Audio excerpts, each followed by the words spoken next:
What's the meaning of barring?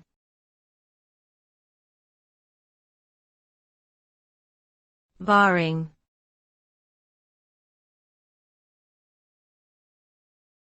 Barring.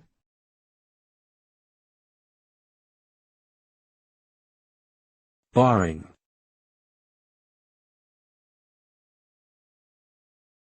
Barring.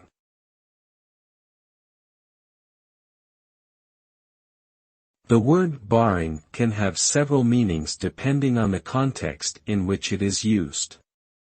At its core, however, barring means to exclude or prevent someone or something from doing something or being somewhere.